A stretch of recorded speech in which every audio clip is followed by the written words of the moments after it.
Hey everyone, Janeen here from Lupus Health Shop.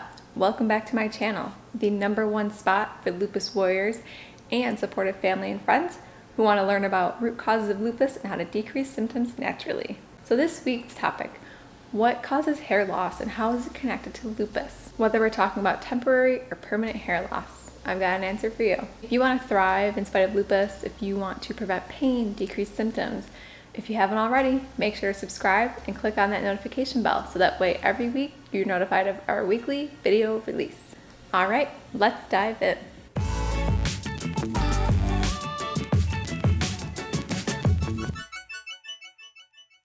What exactly causes hair loss?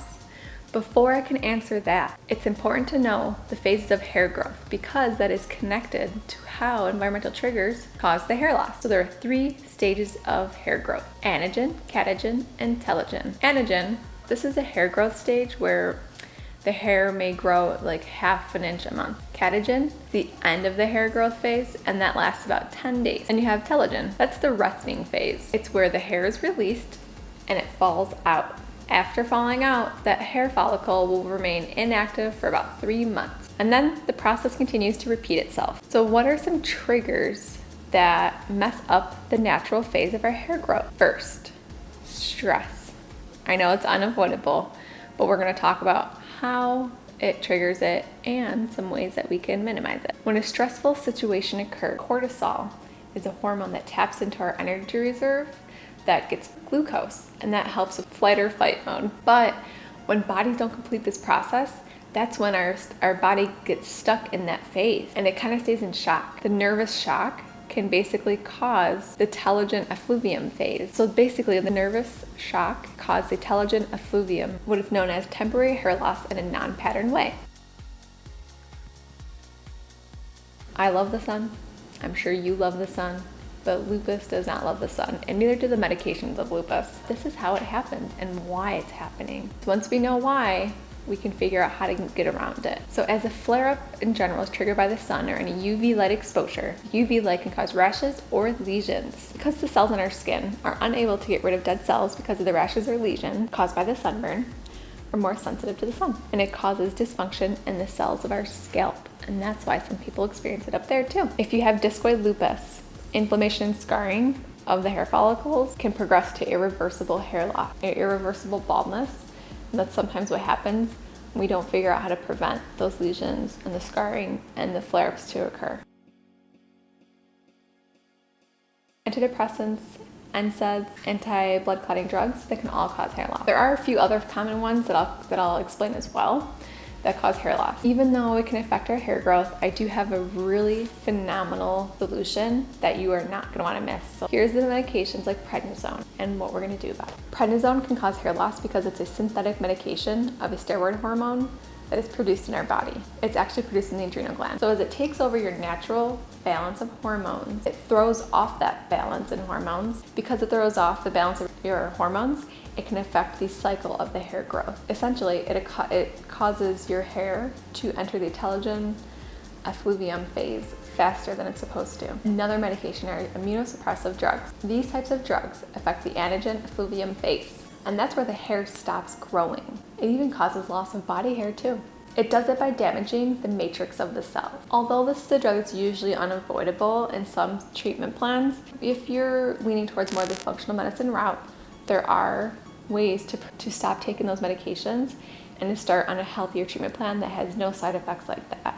So I really encourage you to dig deeper, continue watching these videos and learn more, and find a functional practitioner that is near you or available online. There are other options of medications that are safer, that have less side effects, that are damaging long-term or short-term, besides the NSAIDs, besides the prednisone, and besides in like daily aspirins. There's tons and tons out there. It's just that our doctors are not familiar with them, or pharmaceutical reps haven't suggested it to them because they don't make any money off of it. There are other options out there. You just have to present them and see a doctor who's willing to work with you. One option that's one of my favorites is low-dose naltrexone.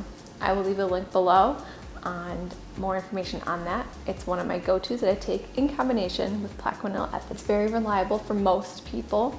It helps decrease all your symptoms. It increases your mood and there are no horrible side effects. There's like 3 minor side effects, which is vivid dreams, insomnia if you take it at night, and possible GI symptoms. I'll leave a link below of one of the blogs I talk about it in section 2. Trigger number 4, a lupus flare-up. When we go through an active flare-up, inflammation is much more prevalent than it is every day. Our antibodies are created by the body and they start attacking different hair follicles. They might attack your joints.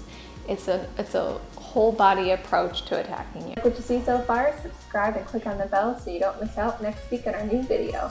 Now back to the topic of the week. And basically the hair shaft is rejected by the body, and that's why you can experience increased hair loss during a lupus flare-up.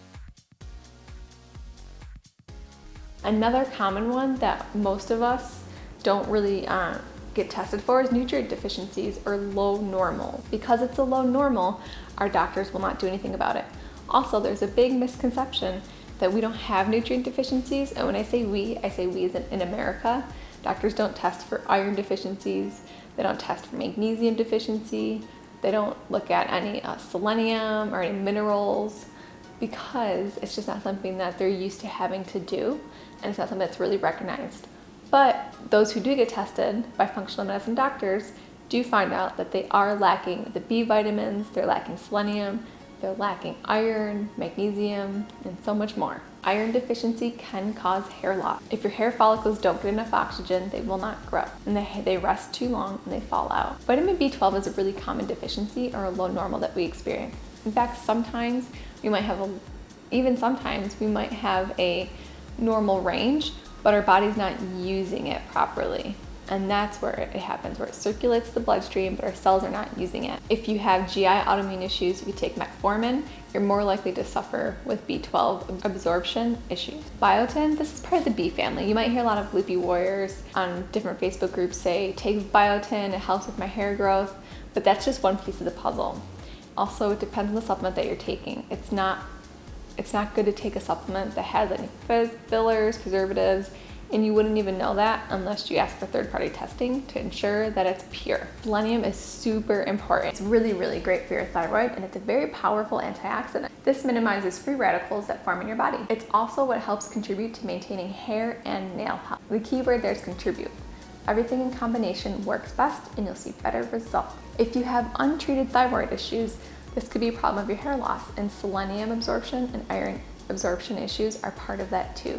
So by getting to those root issues all together, you're gonna see phenomenal change in your mood, in your fatigue, in your weight gain, and your hair loss. If you've been tested previously for any thyroid problems, your doctor says you're fine, or they said that the blood work's a little off but not much to do anything yet, that supports the symptoms that you're feeling, and they're not doing anything about it.